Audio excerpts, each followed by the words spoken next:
Assalamualaikum warahmatullahi wabarakatuh teman-teman. Selamat malam. Bagaimana kabarnya? Semoga sehat selalu. Ya, teman-teman, ketemu lagi di channel Al-Mahya dengan saya Andika Saputra. Nah, pada kesempatan kali ini saya akan membahas tentang hafalan wajib TWK yang teman-teman harus hafal ya. Kenapa? Karena ini adalah soal yang biasanya muncul di soal TWK SKD. Ya, ini didapatkan dari FR dari peserta tahun 2019. Kenapa ini saya tampilkan ya? Seperti yang saya sampaikan sebelumnya, pada soal-soal TWK 2 tahun terakhir itu adalah banyak tentang penalaran. Sangat-sangat sedikit soal yang terkait dengan hafalan. Tetapi ternyata ada juga teman-teman kita yang tes pada tahun lalu itu mendapat soal-soal hafalan.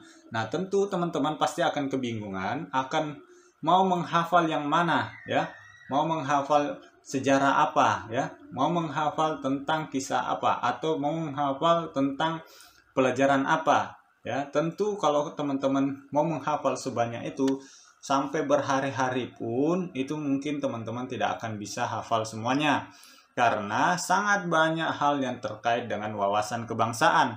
Ya, tidak cukup untuk 1 atau 2 buku kalau teman-teman untuk menghafal. Padahal soal hafalan itu kalau di tahun lalu itu sama sekali sangat-sangat sedikit ya. Kalau saya justru sama sekali tidak merasa mendapatkan soal hafalan, semuanya soal penalaran ya. Tetapi dari kasus teman-teman kemarin, dari pengalaman teman-teman yang ikut tes di tahun lalu, itu ternyata ada juga soal yang muncul 1 atau 2 atau 3 soal-soal terkait dengan hafalan. Oleh karena itu, teman-teman, daripada teman-teman menghafal sebegitu banyaknya, saya bantu kasih panduan untuk teman-teman pelajari. Nah, di luar dari ini teman-teman bisa menambah lagi hafalan-hafalan yang lain. Tetapi saya sarankan hafalan wajib yang perlu teman-teman hafal adalah poin-poin ini. Oke, teman-teman. Oke, teman-teman, sebelum lanjut, seperti biasa bantu subscribe channel ini, karena dengan subscribe channel ini teman-teman akan mendapatkan banyak manfaat. Yang pertama, teman-teman bisa mendapatkan update seputar CPNS. Yang kedua, teman-teman bisa mendapatkan update jika ada modul terbaru yang kami bagikan. Dan yang ketiga, tentu biar teman-teman bisa lebih banyak mendapatkan soal-soal atau FR yang selalu kami bagikan. Oke, teman-teman, langsung ke pembahasan. Teman-teman, yang saya sampaikan di sini belum tentu memang keluar pada soal. Paling tidak ini adalah gambaran beberapa poin yang 2 tahun terakhir itu selalu keluar di soal SKD. Mudah-mudahan di tahun ini juga ada yang keluar soal hafalan seperti ini. Tetapi saya ingatkan, soal hafalan di tahun kemarin itu sangat-sangat sedikit. Hampir 80% kalau bagi saya ya, itu adalah soal penalaran. Jadi banyak latihan penalaran. Ini adalah tambahan jika teman-teman mendapatkan soal hafalan seperti ini, bisa menambah poin teman-teman. Oke, lanjut. Yang pertama, teman-teman yang harus hafal yaitu rumusan dasar negara oleh 3 tokoh. Ini ada dasar negara ya. Jadi ada 3 tokoh kita yang merumuskan dasar negara pada awal kemerdekaan. Nah, ada 3 tokoh yang di situ nanti kita jelaskan di bawah. Teman-teman hafalkan apa saja rumusan dari Supomo, apa saja rumusan dasar Insinyur Soekarno, dan hafal apa saja rumusan dasar dari Muhammad Yamin. Jadi 3 tokoh itu yang merumuskan dasar negara. Nanti kita bahas materinya sedikit di bawah ya. Nah, yang kedua yang perlu teman-teman hafal yaitu pemberian amnesti, rehabilitasi, abolisi, dan gerasi oleh presiden. Apa perbedaannya dan kepada siapa presiden meminta pertimbangan, ya, memperhatikan pertimbangan jika akan memberikan keempat hal ini, ya. Terus yang ketiga, ini sebenarnya terkait dengan poin nomor 1, yaitu tentang Piagam Jakarta. Terus yang keempat ini ada hafalan yang perlu teman-teman hafal, yaitu alasan Jepang membentuk peta. Jadi teman-teman juga bisa membaca terkait dengan sejarah pembentukan peta ya. Terus selanjutnya yang kelima, hafalan wajib yang perlu teman-teman hafal, yaitu tugas dan wewenang MK ya. Ini adalah hafalan wajib yang teman-teman sebaiknya pelajari ya, karena ini berdasarkan FR tahun lalu, dan saya rasa juga pasti akan tidak terlalu jauh beda dengan tahun ini, semoga saja ya. Ini saya berikan seperti ini karena saya tahu ya, terlalu banyak kalau teman-teman mau menghafal ya, terlalu luas ya tentang terkait dengan wawasan kebangsaan ini ya teman-teman. Seperti itu. Mudah-mudahan dari 5 ini ada yang muncul 2 atau 3, lumayan bisa mendapat 10 poin. Oke, teman-teman. Nah, kita bahas sedikit materinya. Yang pertama, rumusan dasar negara oleh 3 tokoh. Nah, 3 tokoh yang kita maksud di sini, yang pertama itu adalah Muhammad Yamin. Nah, di sini pada sidang tanggal 29 Mei 1945, Muhammad Yamin mengusulkan 5 dasar negara yang beliau sampaikan dalam pidatonya, yaitu peri kebangsaan, peri kemanusiaan, peri ketuhanan, peri kerakyatan, dan kesejahteraan rakyat. Dalam bentuk tertulis, 5 dasar tersebut yaitu ketuhanan yang Maha Esa, kebangsaan persatuan Indonesia, rasa kemanusiaan yang adil dan beradab, kerakyatan yang dipimpin oleh hikmat kebijaksanaan dalam permusyawaratan perwakilan, keadilan sosial bagi seluruh rakyat Indonesia.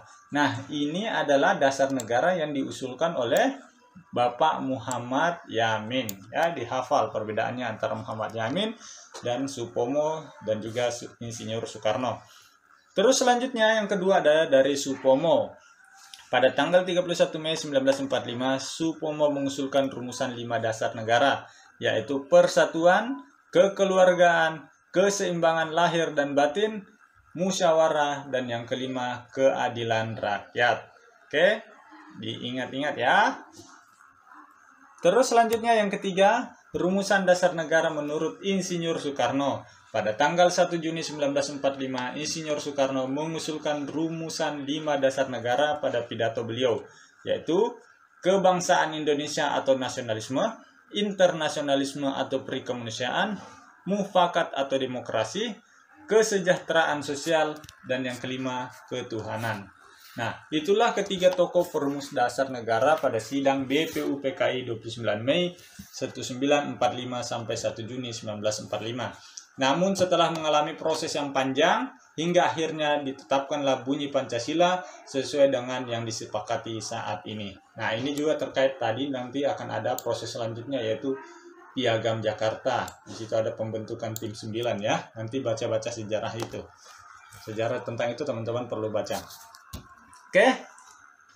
Itu yang pertama terkait 3 tokoh yang merumuskan dasar negara. Tolong dihafal tokohnya siapa dan yang diusulkannya apa. Nah, yang kedua yang teman-teman yang perlu teman-teman hafal yaitu pemberian amnesti, rehabilitasi, abolisi, dan gerasi oleh Presiden. Yang perlu teman-teman hafal di sini yaitu pemberian amnesti, rehabilitasi, abolisi, dan gerasi merupakan kewenangan Presiden dengan memperhatikan pertimbangan Mahkamah Agung atau Dewan Perwakilan Rakyat sebagaimana diatur dalam pasal 14 Undang-Undang Dasar 1945 yang berbunyi 1. Presiden memberi gerasi dan rehabilitasi dengan memperhatikan pertimbangan Mahkamah Agung ya. Kalau gerasi dan rehabilitasi pertimbangannya oleh Mahkamah Agung ya, diingat-ingat. Terus selanjutnya yang kedua, Presiden memberikan amnesti dan abolisi dengan memperhatikan pertimbangan Dewan Perwakilan Rakyat. Jadi, 2 perbedaannya ya. Gerasi dan rehabilitasi pertimbangannya oleh Mahkamah Agung, amnesti dan abolisi pertimbangannya kepada Dewan Perwakilan Rakyat. Ya, nanti dicari tahu juga, dibaca-baca juga apa perbedaan antara gerasi, rehabilitasi, amnesti, dan abolisi. Ya, teman-teman hafalkan juga itu. Ini keluar tahun lalu di salah satu teman kita dan dia memastikan ini ada soalnya yang keluar tahun lalu. Terus selanjutnya adalah Piagam Jakarta. Nah, di sini Piagam Jakarta ini teman-teman baca saja apa-apa saja yang terjadi pada peristiwa Piagam Jakarta ya.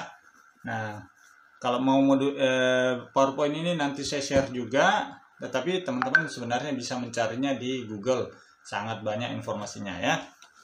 Nah, di sini saya bacakan singkat-singkat saja.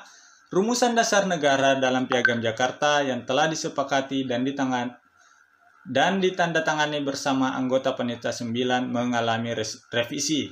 Hasil revisi yang sah dan benar tercantum dalam pembukaan Undang-Undang Dasar 1945 sekarang. Perumusan dasar negara menjadi salah satu agenda pembicaraan sidang BPUPKI. Bahkan BPUPKI membentuk sebuah panitia kecil untuk menyiapkan rumusan dasar negara. Ya, panitia kecil tersebut beranggotakan 9 orang sehingga dikenal dengan nama Panitia 9 yang diketuai oleh Insinyur Soekarno.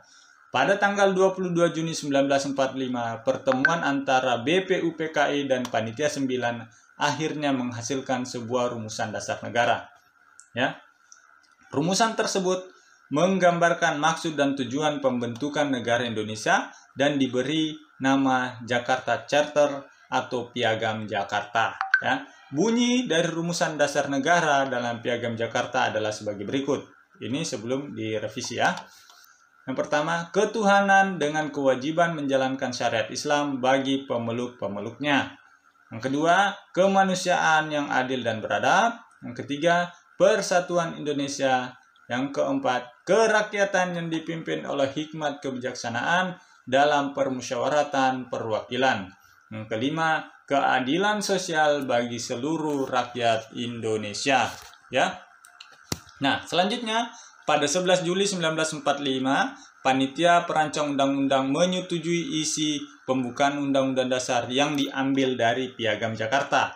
Ya, sebelum direvisi ya. Panitia Perancang Undang-Undang membentuk sebuah panitia kecil lagi yang diketuai oleh Profesor Dr. Mr. Supomo. Nah, tetapi pada saat itu, seorang opsir Angkatan Laut Jepang menemui Dr. Andes Muhammad Hatta.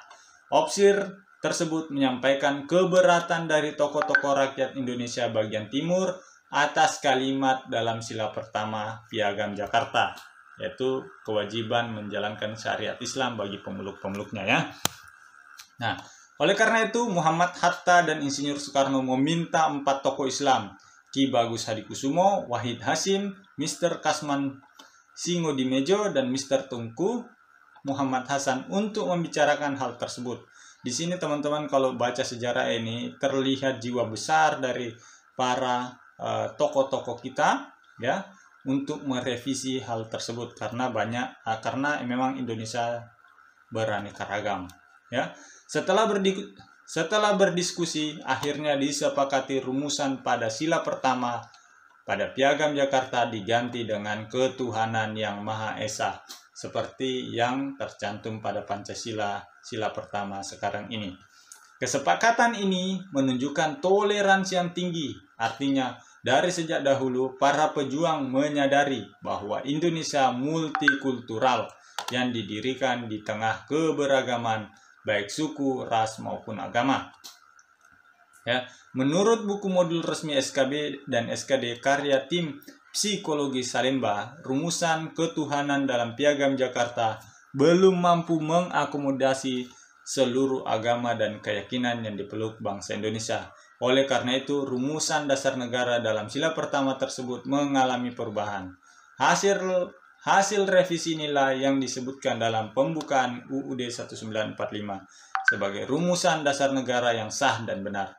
Hal itu pun ditegaskan dalam Instruksi Presiden nomor 12 tahun 1968. Ya, seperti itu sejarahnya. Jadi, perbedaan rumusan dasar negara dalam Piagam Jakarta dan Undang-Undang Dasar Negara Republik Indonesia 1945 terdapat pada sila pertama, yaitu ketuhanan yang Maha Esa, yang awalnya adalah ketuhanan dengan kewajiban menjalankan syariat-syariat Islam bagi pemeluk-pemeluknya. Teman-teman, itu yang perlu teman-teman hafalkan atau perlu teman-teman ingat-ingat ya.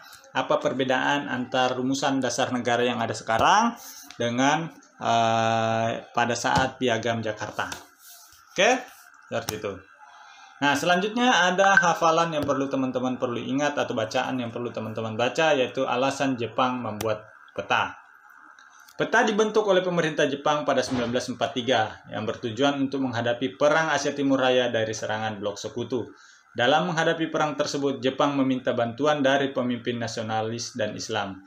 Pembentukan peta diinisiatif oleh orang Indonesia bernama Raden Gatot Mangkupraja. Ia merupakan seorang pimpinan nasionalis.